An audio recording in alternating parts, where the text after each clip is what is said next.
Hi everyone, welcome back to another video. Now आज के video में हम ये डिस्कशन करने वाले हैं, खास करके मेडिकल सेक्टर में जो चीज़ें चलती है उसके ऊपर डिस्कशन करेंगे। कई बार कुछ पेशेंट होते हैं जो ये कहते हैं कि ये फार्मासिस्ट या ये नर्सिंग ऑफिसर हमें जो भी इंजेक्शन लगाते हैं उनका इंजेक्शन हमें दर्द महसूस नहीं होता है। ठीक है। एंड जब कोई व्यक्ति जूनियर होता है, वो व्यक्ति अगर इंजेक्शन लगाता है उन्हें दर्द महसूस होता है। ठीक है। मान लीजिए आईएम इंजेक्शन। ठीक है। कुछ इंजेक्शन ऐसे होते हैं जिनका प्रॉपर्टी अगर आईएम इंजेक्शन हम लगाएंगे वो बेशक दर्द होगा। ठीक है। नाउ इसके पीछे कौन सा पॉलिटिक्स चलता है। ठीक है। ये वीडियो सर्वसाधारण लोगों के लिए मैं बना रहा हूँ। ठीक है। आप यहाँ पर देख सकते हो, ये एक पेन है एंड ये मेरा टिप है। अगर इसको मैं यहाँ पर ऐसे करूँगा ना तो अभी भी मुझे दर्द महसूस हो रहा है एंड एक करंट जैसा मुझे फील हो रहा है, क्योंकि अभी विंटर का सीजन चलता है। विंटर में क्या होता है, अगर छोटा सा भी आपको दर्द महसूस किया जाएगा ना तो आप ज़्यादा दर्द महसूस होगा। विंटर की बात कर रहा हूँ। ठीक है। तो प्रॉब्लम क्या होता है, इसके बिहाइंड द पॉलिटिक्स क्या चलता है, मैं आपको बताता हूँ। कुछ जो सीनियर फार्मासिस्ट होते हैं या जिनको काम करने का बहुत एक्सपीरियंस हो चुका है, 5 साल 10 साल, ऐसे व्यक्ति वो क्या करते हैं, वो जब आपको इंजेक्शन लगाते हैं वो कहते हैं कि अगर ये इंजेक्शन आपको हम लगाएंगे आपको कुछ भी दर्द महसूस नहीं होगा। मतलब वो साइकोलॉजिकली आपके साथ क्या करते हैं, आपके दिमाग को फ्री करते हैं, जबकि असल में आपको दर्द होता है। ठीक है। ये तो एक पेन है। सोचो, नीडल अगर फूड़ा जाएगा, नीडल पूरा फूड़ा जाता है तो कैसे दर्द नहीं होगा, दर्द होगा। यहाँ पर देखो, सिर्फ इतना ही मैंने दिया और दर्द महसूस हो रहा है। अगर इसे ज़्यादा दबाऊंगा तो दर्द ऑलरेडी महसूस हो चुका है। तो इस चीज़ से बचें, मेरा कहने का मतलब है।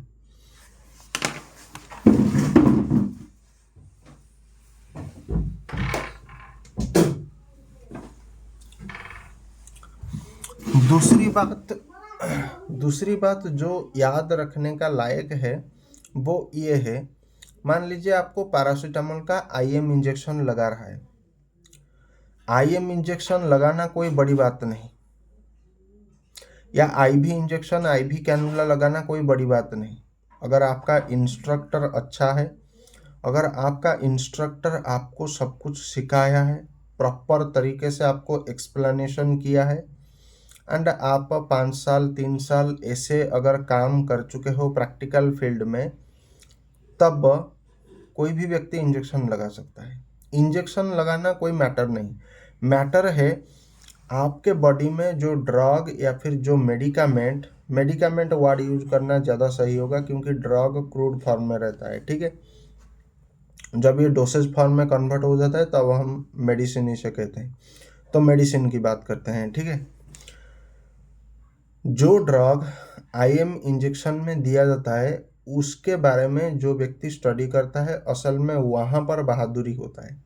जैसे कि आप अगर पैरासीटामोल की अगर हम बात करेंगे तो पहले पैरासीटामोल का एक ब्रीफ इंट्रोडक्शन आता है, जैसे कि acetaminophen and acetanilide is a non opioid analgesic and antipyretic drug indicated for the temporary relief of fever and ache pain. ठीक है। ये हो गया पैरासीटामोल का एक बेसिक इंट्रोडक्शन। मतलब ये फीवर को रिलीफ करता है, टेम्पोररी रिलीफ करता है एंड पेन में भी ये दिया जाता है। ठीक है। नाउ चीज़ों को समझो। एक ड्रग के अंदर एक ड्रग प्रोफाइल आता है। ड्रग प्रोफाइल कहने का मतलब है उसके अंदर एडल्ट डोसेज आता है, पेडियाट्रिक डोसेज आता है, डोसेज एडजस्टमेंट आता है, प्रेगनेंसी एंड लैक्टेशन प्रोफाइल आता है, मोड ऑफ एक्शन आता है जिसे हम मैकेनिज्म ऑफ ड्रग एक्शन कहते हैं, एडवर्स ड्रग रिएक्शन आता है, ड्रग ड्रग इंटरेक्शन आता है, ड्रग फूड इंटरेक्शन आता है, एंड कॉन्ट्राइंडिकेशन वार्निंग प्रोफाइल आता है, जनरल कंसिडरेशन आता है, मॉनिटरिंग पैरामीटर आता है। ये कंप्लीट बन करके एक पैरासीटामोल को बैकअप करते हैं। वो ज्ञान अगर आपके फार्मासिस्ट के पास है, आपके डॉक्टर के पास है, तभी जाकर के बात बनेगा। बात प्रैक्टिकल का नहीं, बात प्रैक्टिकल का नहीं। नाउ एक चीज मैं आपको और अंडरस्टैंडिंग क्लियर कर देता हूँ।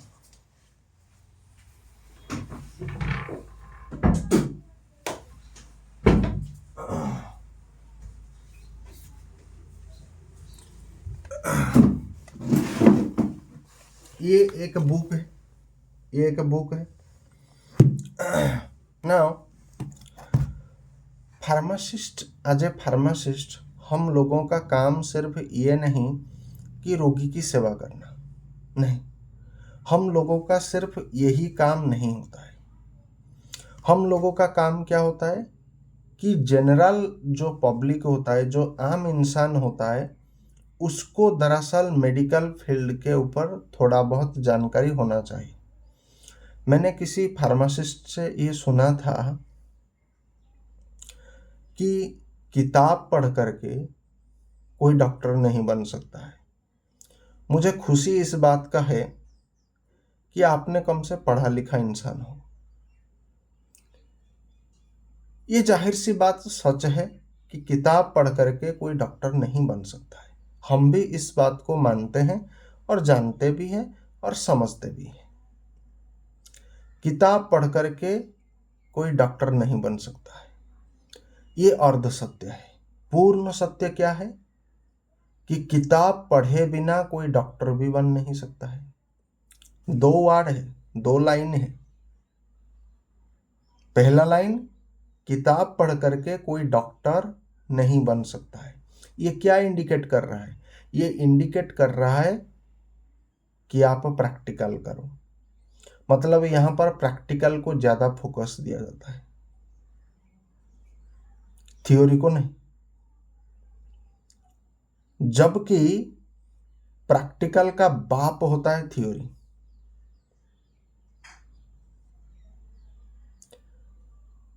मान लीजिए आप कोई आईएम इंजेक्शन पैरासीटामोल का दे रहे हो, क्या आपके फार्मासिस्ट के पास, क्या आप जिसके पास जाते हो, क्या उसके पास ये नॉलेज है कि वो आपको पैरासीटामोल का आईएम इंजेक्शन दे रहा है? सोचने वाली बात है।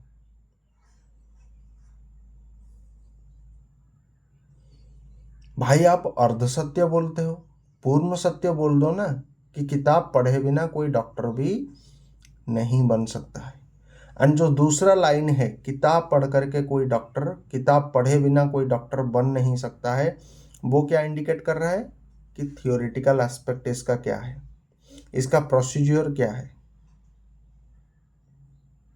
तो जब हम बात करते हैं ना कि adult dosage, paediatric dosage, dosage adjustment, mode of action, drug adverse drug reaction, drug food interaction, drug drug interaction, contraindication, warning profile, general consideration, monitoring parameter, pregnancy and lactation, ये सारा कैटेगरी के बारे में एक फार्मासिस्ट के पास या एक doctor के पास अच्छी खासी नॉलेज होना जरूरी है।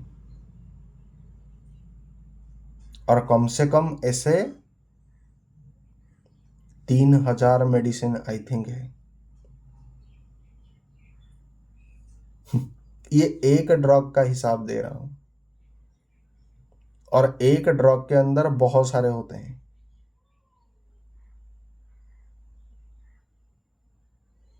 तो आई होप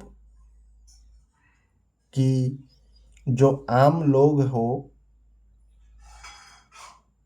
इसको इस बात की आइडिया हो चुका है कि ये सारा खेल आपका मानसिक के साथ होता है। आपको साइकोलॉजिकली क्या किया जाता है, कंफर्ट महसूस किया जाता है कि अगर इस ड्रग को हम देंगे तो आपको कुछ भी दर्द नहीं होगा। दरअसल आप उस फार्मासिस्ट को या उस नर्सिंग ऑफिसर को मेरे पास भेज दीजिए, मैं IM इंजेक्शन उससे ले लूँगा और बता दूंगा ये फार्मासिस्ट या ये डॉक्टर या ये नर्सिंग ऑफिसर कितना इंजेक्शन मारता है। ठीक है, आप लोगों को ये लोग मूर्ख बना सकते हैं, हमें नहीं। पढ़ा लिखा आदमी को कोई मूर्ख नहीं बना सकता। इसका कारण पता है क्या है? ये है।